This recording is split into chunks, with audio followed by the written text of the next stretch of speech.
कुलदेवी। कुलदेवी ये कहानी कुलदेवी एक नास्तिक लड़के की है जिसका नाम था राकेश। लेकिन उसे अपना ये नाम पसंद नहीं था, इसलिए उसने अपना नाम राकी रख लिया था। वो अपने गांव से दूर एक शहर में एक डांसिंग क्लब में काम करता था और हमेशा रंग भरी जिंदगी जीने में मसरूफ रहता था। सुबह से शाम तक उसका जीवन नाच गाना और शराब में ही व्यतीत होता था। एक बार की बात है, वो अपने काम से कुछ दिनों के लिए दूर होना चाहता था। दरअसल वो शोर शराबे वाली जिंदगी से बोर होने लगा था और वो अपने जीवन में कुछ बदलाव ढूंढ रहा था। लेकिन उसके गांव के अलावा और कोई दूसरा स्थान नहीं था जहां वो जा सके। तभी रॉकी अपने दादाजी के बने गांव के घर में जाना तय करता है और कुछ दिन वहीं रहने का विचार बनाता है। दरअसल कुछ साल पहले रॉकी के माता पिता इस दुनिया से जा चुके थे और वो अनाथ हो चुका था। उसका आगे पीछे कोई भी नहीं था। गांव जाना भी उसे अच्छा नहीं लग रहा था, लेकिन मजबूरीवश वो गांव के सफ़र पर निकल जाता है। जैसे ही वो गांव की सीमा रेखा में पहुंचता है, उसकी नज़र एक बरगद के पेड़ पर पड़ती है जिसके चारों तरफ लोगों का हुजूम लगा था और गांव के लोग बरगद के पेड़ को लाल कलर के चंदन से रंग रहे थे। रॉकी को ये सब देखकर अजीब लगा। दरअसल वो इन सब मान्यताओं पर कोई यकीन नहीं करता था, उसे ये सब ढोंग लगता था। रॉकी गांव के अंदर अपने घर की ओर बढ़ जाता है और अपने घर पहुंचकर देखता है कि घर की हालत बहुत जर्जर हो चुकी थी, लेकिन फिर भी वो रहने लायक तो था ही। इसलिए वो अंदर प्रवेश कर गया और साफ सफाई करके रहने लायक व्यवस्था बनाने में जुट गया। गांव में कुछ पड़ोसी इतने सालों के बाद इस घर को खुलते देखते हैं तो उस लड़के से पूछ बैठते हैं, बेटा तुम कौन हो? तब वो अपना परिचय देता है और कहता है, ये मेरे दादाजी का घर था। तभी वो अपने दादाजी का नाम बताता है। गांव के बुजुर्ग लोग उसे पहचान लेते हैं और कहते हैं, बेटा कोई आवश्यकता हो तो हमें बताना और जब तक तुम्हें रहना है आराम से रहो। रॉकी भी मुस्कुराते हुए जवाब देता है, जी जरूर। लेकिन रॉकी का ध्यान अभी भी उस बरगद पर अटका होता है। तभी रॉकी एक बुजुर्ग व्यक्ति के पास जाकर बरगद के पेड़ से जुड़ी हुई बातों से को पूछता है तो बुजुर्ग व्यक्ति बताते हैं कि वहाँ हमारी कुल देवी हैं जिसकी पूजा हम हर महीने करते हैं और उन्हीं की वजह से इस गांव में खुशहाली बनी रहती है।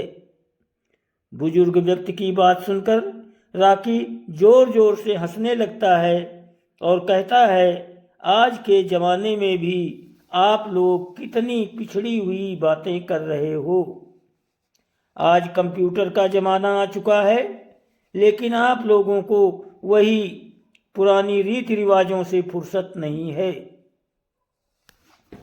रॉकी की ऐसी अपमानजनक बातें सुनकर बुजुर्ग को गुस्सा आ जाता है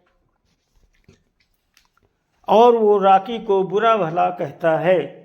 रॉकी भी बुजुर्ग की बात से नाराज होकर वहां से चला जाता है और कसम खाता है कि जब तक इस गांव की इन सब रीति रिवाजों की पोल न खोल दूं तब तक यहां से नहीं जाऊंगा।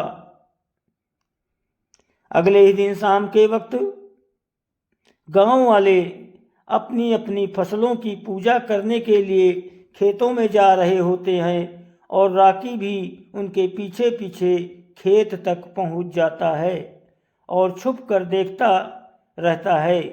काफ़ी देर तक इंतज़ार करने के बाद गांव के लोग पूजा करके वापस चले जाते हैं, लेकिन राकी के दिमाग में विरोध का ज्वालामुखी फूट रहा था और वो अपनी बात को सच साबित करने के लिए कुछ भी करने को तैयार था। तभी वो खेतों के किनारे दिए जलते देखता है और उसके दिमाग में आता है क्यों न खेतों में आग लगा दिया जाए। फिर कौन उनकी फसलों की रक्षा करेगा, अब देखता हूँ कौन सी कुल देवी आती है बचाने। वो गांव वालों के खेतों में आग लगा देता है और देखते ही देखते आग बढ़ने लगती है और रॉकी गांव की तरफ तेजी से भागने लगता है ताकि उसे कोई देख ना सके। लेकिन जैसे ही वो अपने घर के पास पहुंचता है, वो देखता है उसका घर आग की लपटों से झुलस रहा है और गांव के लोग पानी से आग बुझाने में लगे हुए हैं। उसे कुछ समझ नहीं आता कि ये कैसे हुआ। तभी वो जाकर के वहाँ के लोगों से हड़बड़ाते हुए पूछता है, ये आग कैसे लगी। तभी गांव के लोग बताते हैं, बेटा हम यहाँ बैठे थे, अचानक तुम्हारे घर के अंदर से धुआं निकलने लगा। हमें लगा तुम अंदर खाना बना रहे हो, लेकिन कुछ देर में तुम्हारे पूरे घर में आग फैल चुकी थी और हम सभी लोग इसे बुझाने का प्रयास कर रहे हैं। लेकिन राकी को अपनी गलती का एहसास हो रहा था। उसे लगा कि अब गांव वालों को मैं क्या कहूँगा।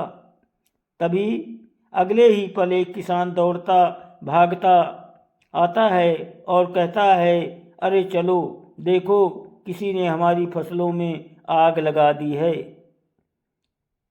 कोशिश की है।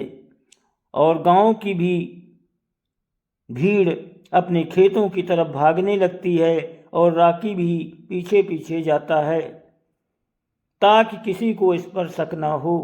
लेकिन जैसे ही राकी खेत के पास पहुंचता है तो खेत पहले की तरह ही लहलहा रहे होते हैं और जो आग राकी ने लगाई थी वो केवल फसल के किनारे तक ही बढ़ी थी। राकी समझ चुका था जरूर ये कुल देवी की महिमा है और वो उसी बुजुर्ग के पैरों में गिर जाता है जिससे उसकी बहस हुई थी और सारी बात बता देता है। गांव वाले भी उसे उसकी नादानी के लिए क्षमा कर देते हैं। अगले ही दिन राकी कुल देवी के उसी बरगद के वृक्ष के नीचे जाकर गांव की परंपरा के अनुसार पूजा करता है और हाथ जोड़कर कुल देवी से अपने अच्छे भविष्य की कामना करता है। और इसी के साथ वो गांव को छोड़कर चला जाता है। लेकिन इस घटना ने एक नास्तिक व्यक्ति को आस्था से जोड़ दिया था, जो कि कुल देवी का ही प्रताप था। दोस्तों, वीडियो को लाइक और सब्सक्राइब जरूर करें, आपकी बहुत मेहरबानी होगी। आप सभी को बहुत बहुत धन्यवाद।